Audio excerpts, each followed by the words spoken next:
अस्सलाम वालेकुम। आगे नेक्स्ट हमारा टॉपिक है हीमोग्लोबिन फार्मेशन का। ठीक है, तो ये जो टॉपिक है हीमोग्लोबिन फार्मेशन का, ये बेसिकली डिटेल से हमने हीमोग्लोबिन की फार्मेशन और डिग्रेडेशन जो है ये बायोकेमिस्ट्री में पढ़नी है। तो यहाँ पे हम वो बायोकेम वाली डिटेल डिस्कस नहीं करेंगे। यहाँ पे जितना गाइडन में दिया हुआ है सिर्फ उतना ही हमने डिस्कस करना है। तो हीमोग्लोबिन की बात करें बेसिकली, तो हीमोग्लोबिन जो है ये 4 जो है पॉलीपेप्टाइड चेन से बनती है, 4 पॉलीपेप्टाइड चेन से। और इन 4 पॉलीपेप्टाइड चेन्स को हम नाम देते हैं हीमोग्लोबिन चेन्स का। ठीक है, अब हीमोग्लोबिन चेन्स की कंपोजिशन क्या होती है? इनके अंदर एक तो होती है, इनके अंदर ग्लोब्यूलिन चेन होती है। ग्लोब्यूलिन चेन यानी कि एक ग्लोब्यूलिन चेन का मतलब है ग्लोब्यूलर प्रोटीन की। ग्लोब्यूलर प्रोटीन यानी कि वो प्रोटीन जो 3 डायमेंशनल स्ट्रक्चर बनाती हैं इस फॉर्म में, यानी कि यूँ वो 3 डायमेंशनल उनकी फोल्डिंग हुई होती है। ठीक है, तो ग्लोब्यूलर प्रोटीन की इनके अंदर चेन होती हैं और साथ इसके जुड़ा होता है प्रोस्टैटिक ग्रुप की फॉर्म में हीम। अब हीम क्या है? हीम एक पोरफायरिन है। पोरफायरिन हम कहते हैं किसी ऐसे कंपाउंड को जो मेटल आयन को बाइंड कर सके। ठीक है, तो हीम जो है एक पोरफायरिन है, इनके मेटल आयन को बाइंड करता है। कौन से मेटल आयन को हीम बाइंड करती है? हीम बाइंड करती है फेरस को, Fe2 पॉजिटिव को। तो यहाँ पे मैंने क्या बताया कि जो हीमोग्लोबिन है 4 पॉलीपेप्टाइड चेन से मिलकर बनती है और इनको हीमोग्लोबिन चेन्स कहते हैं। हीमोग्लोबिन चेन जो है वो ग्लोब्यूलिन पॉलीपेप्टाइड चेन और हीम से मिलकर बनती है। ग्लोब्यूलिन चेन ग्लोब्यूलर प्रोटीन की होती है, इनके 3 डायमेंशनल फोल्डिंग वाली प्रोटीन होती है। और हीम जो है एक पोरफायरिन है। पोरफायरिन ऐसे कंपाउंड को कहते हैं जो रैपिडली किसी मेटल आयन को बाइंड करता है। ठीक है, और इसमें ये कौन से आयन को बाइंड करते हैं? फेरस आयन को बाइंड करती है। ठीक है, तो यहाँ पे अब हीमोग्लोबिन के अंदर 4 चेन जुड़ती हैं। इन चेन्स की जो हीमोग्लोबिन चेन्स हैं इनकी डिफरेंट टाइप्स होती हैं। इनके ये अल्फ़ा चेन्स भी होती हैं। ठीक है, उसके बाद ये बीटा चेन्स भी होती हैं, गैमा चेन्स भी होती हैं और डेल्टा चेन्स भी होते हैं। इनकी इनकी अमाइनो एसिड की कंपोजिशन जो है डिफरेंट चेन्स के अंदर डिफरेंट होती है। और अब अगर 2 अल्फ़ा चेन्स, ठीक है, 2 अल्फ़ा चेन्स मिलती हैं plus 2 beta chains, 2 alpha 2 beta chains बने तो इससे हीमोग्लोबिन बनती है HbA, यानी कि ए फॉर अडल्ट। अडल्ट के अंदर ये हीमोग्लोबिन जो है पाई जाती है। ठीक है, अब 2 अल्फ़ा और 2 गैमा चेन जो है ये मिलें तो इससे बनती है HbF। HbF कहते हैं फीटल हेमोग्लोबिन को, ये फीटस के अंदर जो है पाई जाती है। ठीक है, और 2 अल्फ़ा और 2 डेल्टा चेन्स मिले तो इससे बनती है HbA2। ये भी एडल्ट्स के अंदर पाई जाती है लेकिन ये माइनर कंपोनेंट है, ये मेजर होती है। ठीक है, तो और ये जो है बहुत ही कम मिकदार में, इनके बहुत ही माइनर मिकदार में ये जो है पाई जाती है अडल्ट्स के अंदर। तो इस तरह हीमोग्लोबिन की मुख्तलिफ चेन्स हैं अमाइनो एसिड कंपोजिशन के डिफरेंट होने के लिहाज से। और इन चेन की इनकी चेन्स की जो है डिफरेंट कंपोजिशन इनके मिलने से हीमोग्लोबिन की डिफरेंट टाइप्स बनती हैं। 2 अल्फ़ा 2 बीटा चेन HbA बनाती हैं, अल्फ़ा डेल्टा चेन जो है HbA2 बनाती हैं और अल्फ़ा गैमा चेन जो है HbF बनाती हैं फीटल हेमोग्लोबिन। इसको आप A1 भी कह सकते हैं। ठीक है, अब बुक पे आ जाएं। ठीक है, तो बुक पे यहाँ पे इन्होंने स्टेप्स जो हैं दिए हुए हैं, स्टेप्स जो हैं अच्छे से याद कर लेने। इनके 2 सक्सिनाइल को, एक मालिक्यूल सक्सिनाइल को जो है एक क्रैब साइकिल के अंदर बनता है और 2 ग्लाइसिन के साथ मिलते हैं। अब ग्लाइसिन क्या? ग्लाइसिन एक अमाइनो एसिड है। 2 सक्सिनाइल को और 2 ग्लाइसिन के मालिक्यूल मिलकर कंपाउंड बनाते हैं पायरोल। पायरोल एक अरोमेटिक कंपाउंड है जिसके अंदर 4 कार्बन आइटम होते हैं, जिनके अंदर एक नाइट्रोजन आइटम होता है। तो 2 सक्सिनाइल को 2 ग्लाइसिन के साथ मिलकर एक पायरोल मालिक्यूल बनाते हैं जो कि अरोमेटिक कंपाउंड है। अब 4 पायरोल मालिक्यूल जो हैं ये मिलते हैं और ये एक इंटरमीडिएट बनाते हैं प्रोटोपोरफायरिन 9।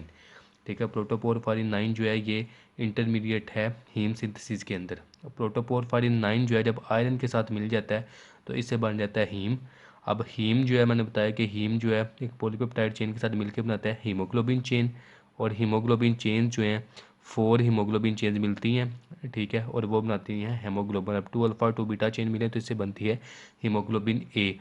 ठीक है, अब ये जो 4 पायरोल से या 2 सक्सिनाइल को और ग्लाइसिन से प्रोटोपोरफायरिन 9 और हीम तक बनने का कंपाउंड है, ये सिर्फ इन 2 स्टेप्स में नहीं होता है, इसके काफ़ी सारे स्टेप्स होते हैं। ये स्टेप्स जो हैं बायोकेमिस्ट्री में दिए गए हैं लेकिन यहाँ पे हमने ये वाले स्टेप्स ही याद करने हैं। ठीक है, इससे ऑनवर्ड हम मूव करते हैं। ठीक है, नेक्स्ट तो यहाँ पे इन्होंने ये बातें बताई हुई हैं कि हीम मालिक्यूल जो है ये long polypeptide chain globule chain के साथ मिलता है। ठीक है, इसे हीमोग्लोबिन चेन बनती है। ठीक है, हीमोग्लोबिन चेन का जो साइज़ दिया हुआ है, वेट दिया हुआ है, इसको याद करने की ज़रूरत नहीं होती। ठीक है। उसके बाद क्या है कि वेरिएशन होती है हीमोग्लोबिन चेंज के अंदर अमाइनो एसिड की कंपोजिशन के लिहाज से, इस लिहाज से इसकी अल्फ़ा चेन है, बीटा चेन है, गामा डेल्टा चेन है। ठीक है। हीमोग्लोबिन ए का वेट याद करने की ज़रूरत नहीं है यहाँ पे। ठीक है। और एक और बात कि जो एक हीम मालिक्यूल है वो एक मालिक्यूल ऑफ ऑक्सीजन जो है बाइंड करता है। हीमोग्लोबिन के अंदर 4 चेन्स हैं, 4 चेन्स है मतलब 4 हीम मालिक्यूल हैं, 4 हीम मालिक्यूल है मतलब 4 मालिक्यूल ऑफ ऑक्सीजन जो है उसके साथ बाइंड होंगे। एक हीम एक मालिक्यूल ऑफ ऑक्सीजन बाइंड कर रहा है तो 4 हीम जो है 4 मालिक्यूल ऑफ ऑक्सीजन बाइंड करेंगे, यानी कि टोटल 8 एटम ऑक्सीजन के जो हैं वो बाइंड होंगे। तो हीमोग्लोबिन की नॉर्मल टाइप्स वही हैं HA1 A2 और फीटल हीमोग्लोबिन। अब अगर हीमोग्लोबिन की बीटा चेन के अंदर जो 6th पोजीशन है वहाँ पे ग्लूटामिक एसिड की जगह वैलिन आ जाए तो इससे सिकल सेल हीमोग्लोबिन बनती है, ये आगे भी हम पढ़ते हैं। और सिकल सेल हीमोग्लोबिन के केस में क्या होता है कि सिकल सेल हीमोग्लोबिन जो है जब डीऑक्सीजनेटेड फॉर्म में होती है तो सेल के अंदर क्रिस्टल्स बनाती है, जिससे सेल की मेम्ब्रेन जो है वो डिस्ट्रॉय हो जाती है और अनीमिया जो है वो प्रोड्यूस होता है। ठीक है। अब यहाँ पे जो ये पैराग्राफ है next, haemoglobin combines reversibly with oxygen, इसमें सिंपल ये स्टेटमेंट ही याद रखने वाली है, बाकी पैराग्राफ इतना याद नहीं रखना। अब आयरन जो है यहाँ पे अगर हम देखें तो आयरन जो है ये प्रोटोपोरफायरिन 9 का मॉलिक्यूल बना हुआ है।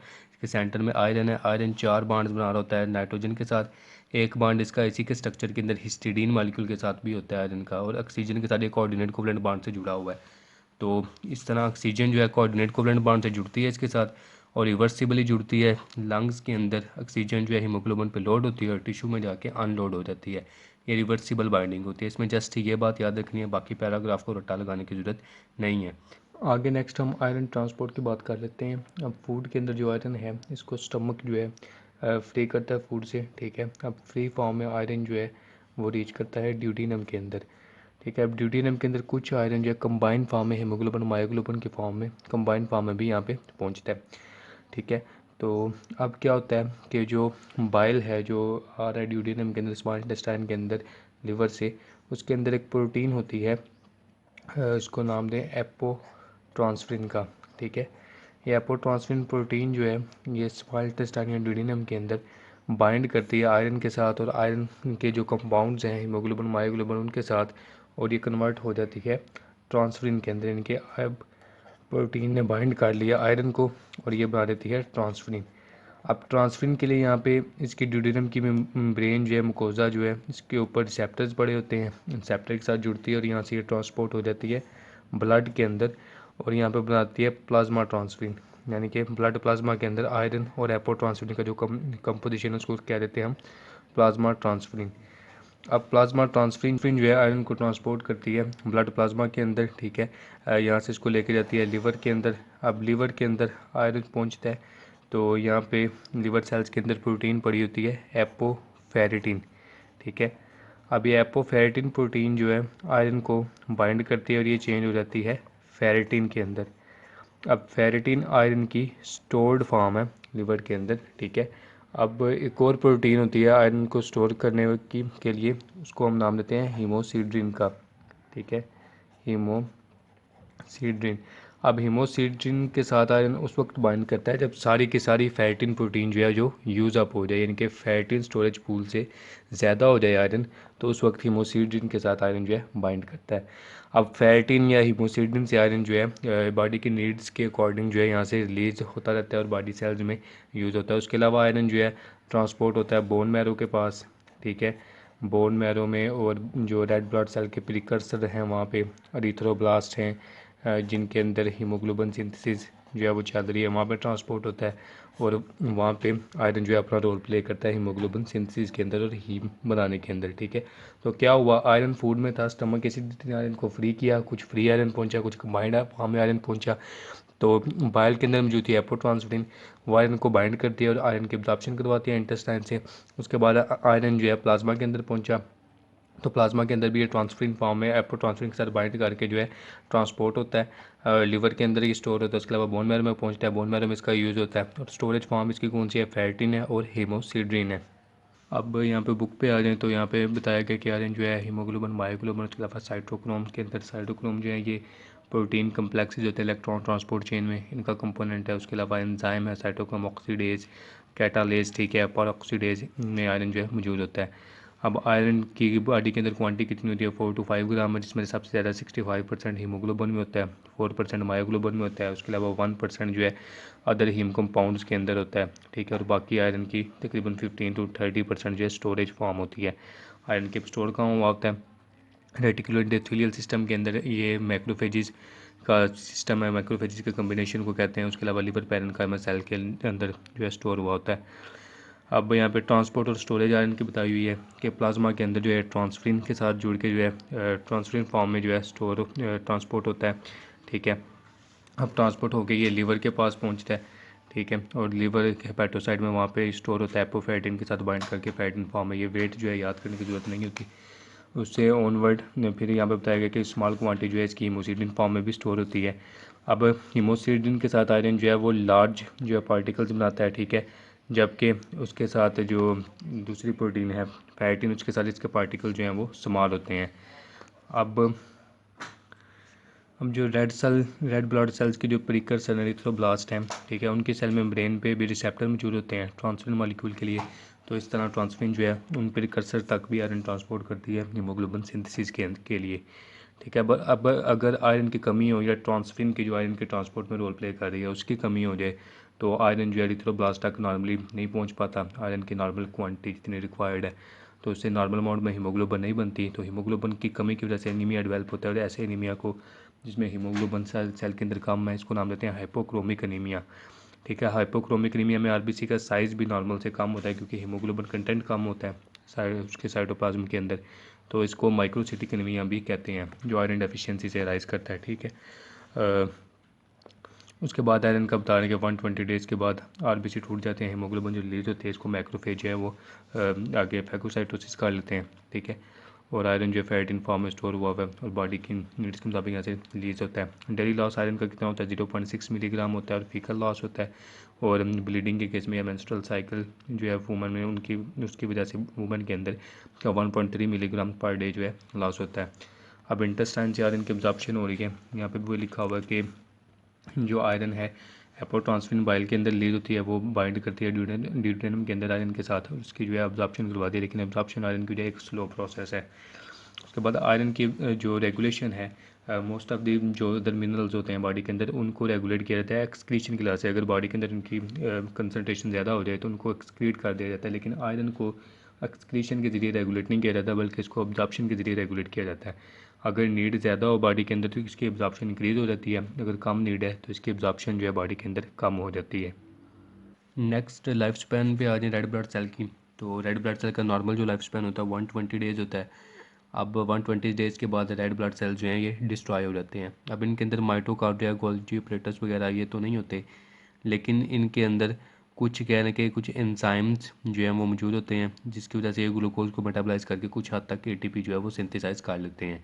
अब इसे ये क्या करते हैं, अपनी सेल मेम्ब्रेन की प्लीएबिलिटी को रेगुलेट करते हैं, मेम्ब्रेन स्ट्रक्चर को मेंटेन करने करते हैं, ठीक है। ब्रेन के क्रॉस जो आयरन की ट्रांसपोर्ट है उसको रेगुलेट करते हैं। और आयरन हीमोग्लोबिन का उसको फेरस फॉर्म में रखते हैं, फेरिक फॉर्म में ऑक्सीडाइज होने से रोकते हैं। अगर फेरिक फॉर्म में ऑक्सीडाइज हो जाए तो हीमोग्लोबिन जो है ऑक्सीजन कैरी नहीं कर पाती।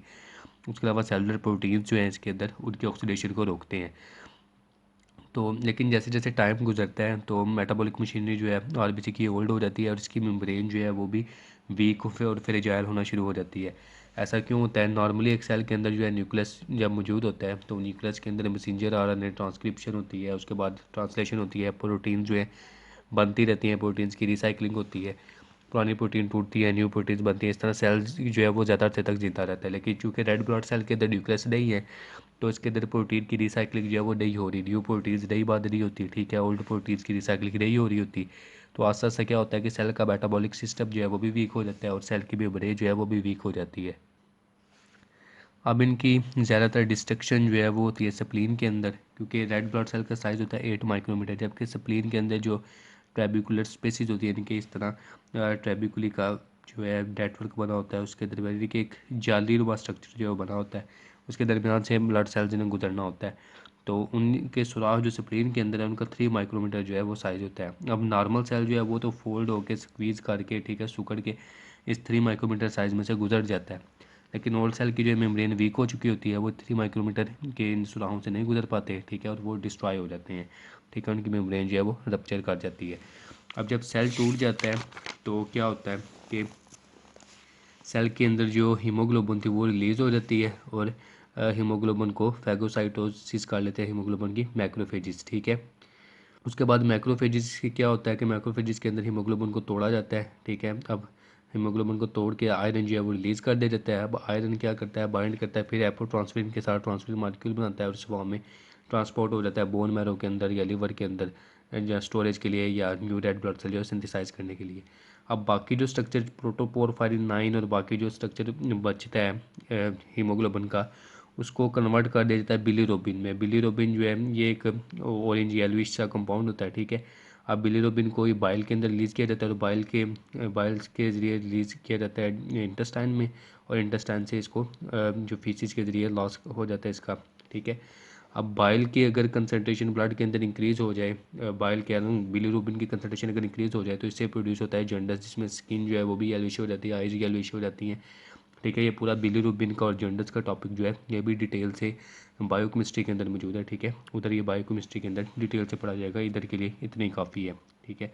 अब जो मैक्रोफेजिस थे, मेनली कौन से मैक्रोफेजेस इन्वॉल्व होते हैं इसकी हीमोग्लोबिन के डिस्ट्रक्शन में, स्प्लीन और बोन मैरो के मैक्रोफेजेस। उसके अलावा कपर सेल्स जो हैं लिवर के, ये भी बेसिकली मैक्रोफेजेस हैं जो लिवर के अंदर मौजूद होते हैं।